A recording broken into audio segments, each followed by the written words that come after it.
Bom dia! Sejam bem-vindos à classe dos adolescentes.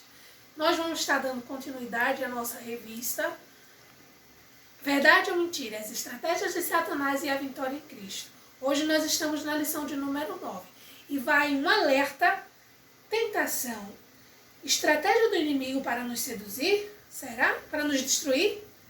Desculpe. Bem, as artimanhas de Satanás a gente já aprendeu que são infindas, né? Eles são muitas. Ele conhece as fraquezas humanas e as manipula a fim de nos destruir a nossa santidade.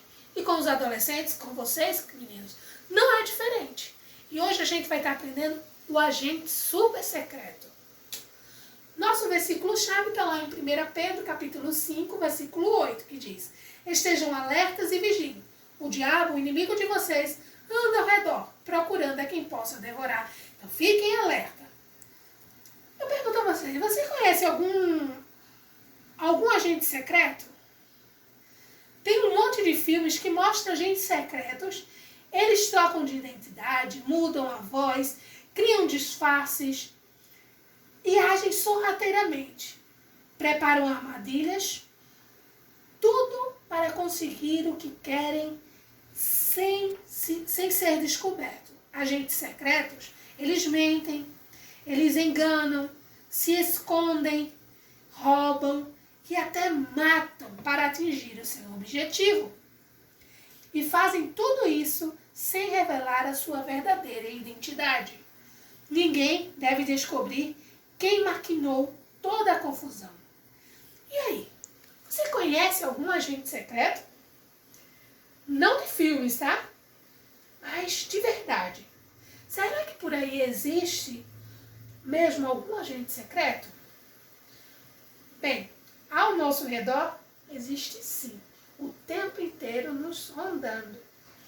Ele se esconde nas sombras, vive nos vigiando, cria disfarces e armadilhas para que a gente possa cair e para conseguir roubar a nossa santidade sem ser descoberto. Agora você já sabe de quem a gente está falando, não é? Se não sabe, eu vou dizer. É o diabo, é isso mesmo. Como todo agente secreto, ele se disfarça. Ele se disfarça para não percebermos o que ele é e o que ele está tramando. Já vimos na Bíblia que Deus, ele nos avisou sobre isso. E aí a gente vai lá para 2 Coríntios, capítulo 11, versículo 14, que diz: isto não é de admirar, pois o próprio Satanás, ele se disfarça de anjo de luz. Agora a gente vai mostrar para vocês o significado dessa expressão anjo de luz. E vamos ver aí se vocês conseguem responder comigo, tá? Veja se isso é coerente. A expressão anjo de luz significa que o inimigo gosta de colocar uma auréola e roupas brilhantes. Isso é mentira, né, minha gente? Pela fé. A expressão anjo de luz significa que o diabo ele usa uma fantasia de anjinho luminoso. Chega a ser palhaçada, né? Isso é mentira. A expressão de anjo de luz significa que Satanás ele se disfarça de algo bonito e bom. Isso é verdade. Você pode ver, ele se disfarça realmente para a gente poder admirar, para a gente poder ficar enganado. Se o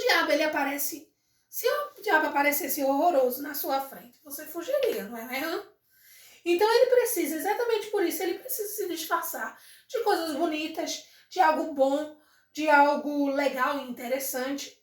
Qualquer coisa para chamar a sua atenção e te distanciar do evangelho, ele vai fazer, porque ele engana, ele atrai, ele rouba a sua pureza. E muitas vezes você nem se dá conta de que isso está acontecendo. O inimigo, ele sabe mesmo agir como um agente super secreto. E eu vou mostrar para vocês as artimanhas dele agora.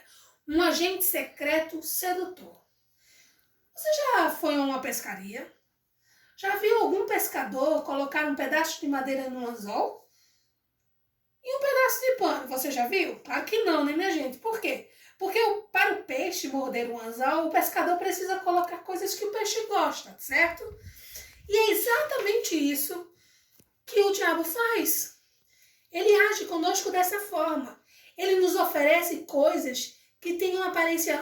Ele não vai oferecer coisas pra gente que tem uma aparência ruim, de coisas chatas ou sem graça. O inimigo, ele nos observa.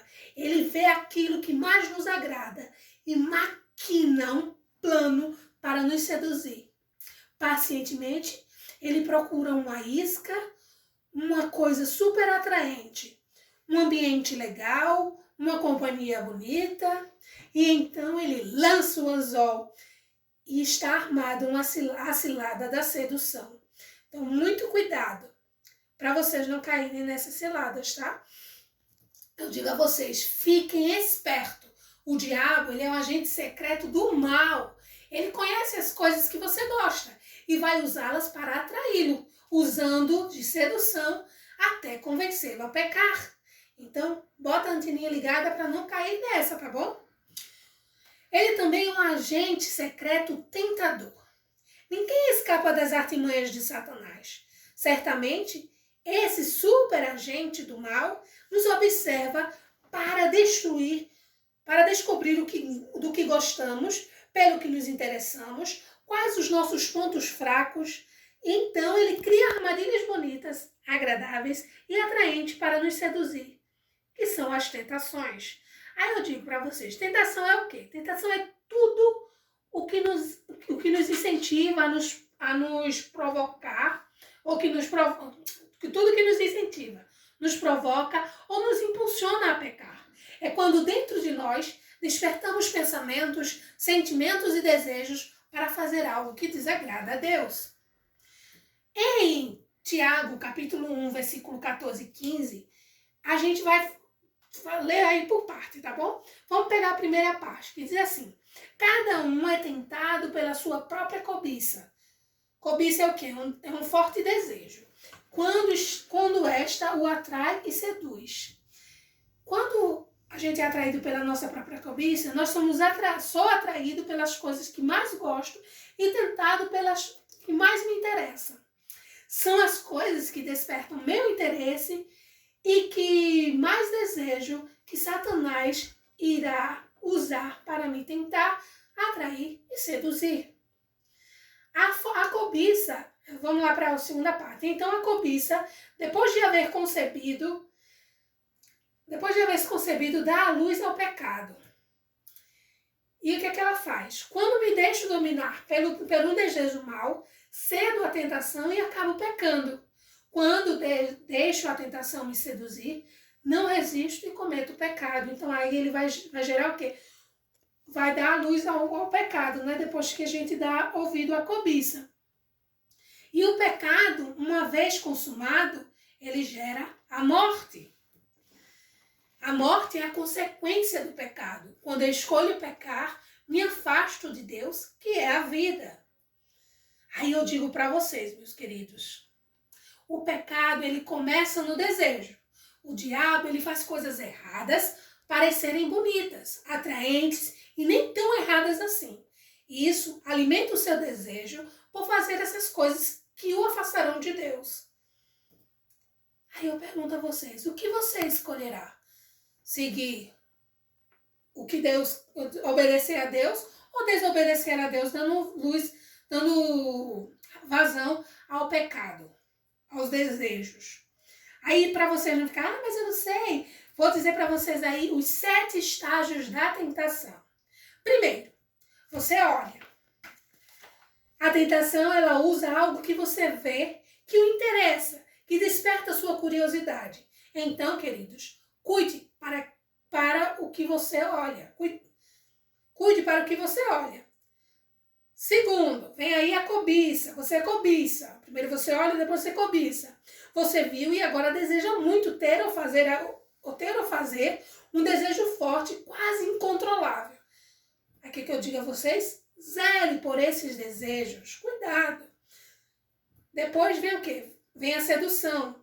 Você é seduzido. Você deseja tanto que começa a analisar todas as vantagens de ter ou fazer aquilo.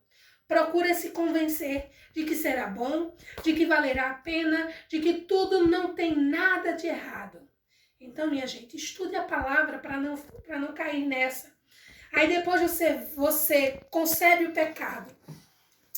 você é convencido de que será bom e legal, você começa a planejar como e quando cometerá o pecado.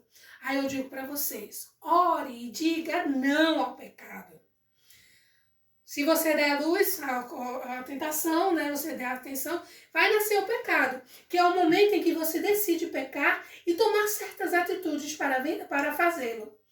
Aí a gente diz para você, se você está cometendo, arrependa-se na primeira vez.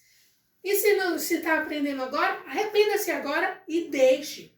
Porque senão o pecado ele vai crescer. Quando você não se arrepende logo, o pecado cresce, se torna um hábito. Você vive fazendo de novo e querendo ir mais longe. Aí eu digo a vocês, pare, reconheça, confesse ao Senhor que Ele está pronto para te ouvir. E o sétimo e último estágio é o pecado, ele gera a morte. Você está tão envolvido com o pecado que não consegue mais parar. Ele faz parte da sua vida e o domina. Mas Jesus ele pode libertar você desse pecado ou dessa tentação. E o terceiro ponto é Deus desmascarando o agente do mal. Dentro de todos nós habita certos desejos que não agradam a Deus.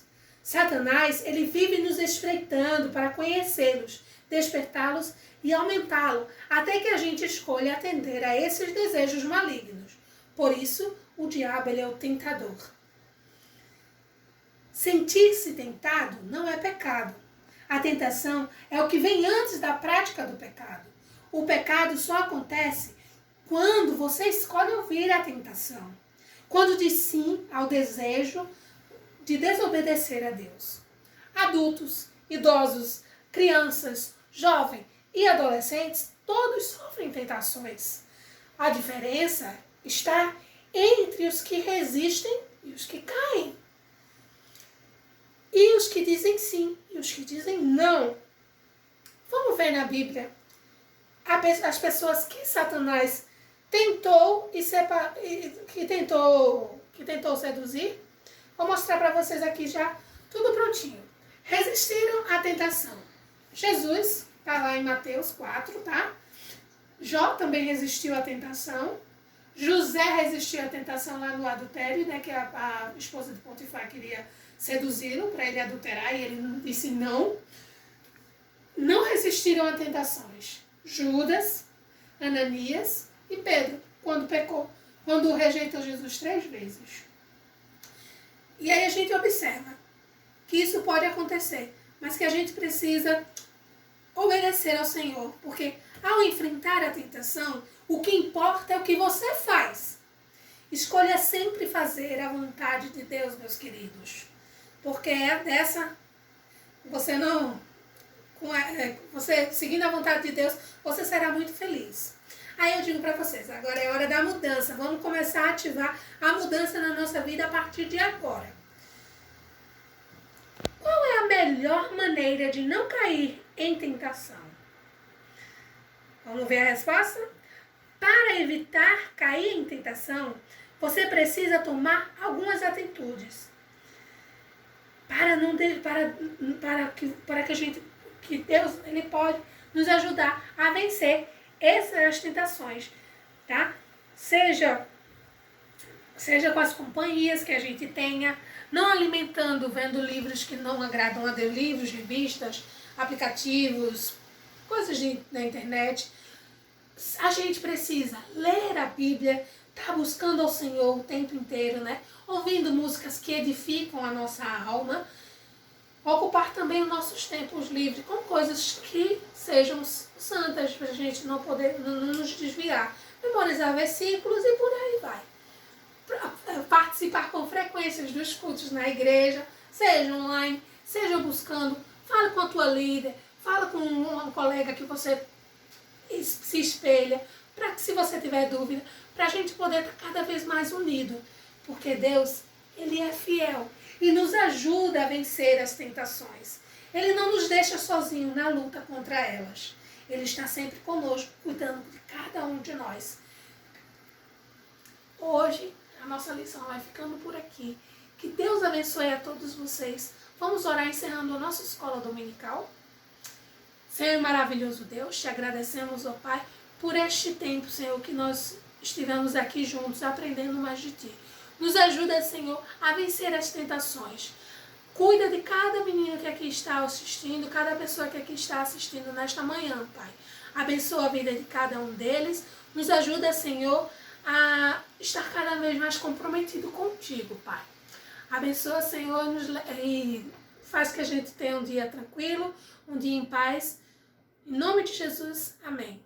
Lembrando que hoje tem culto mais tarde, tá? Às 4h30 da tarde, lá na igreja. Espero vocês hoje de tarde para a gente poder adorar o Senhor em conjunto. Fiquem na paz até domingo, se Deus assim permitir.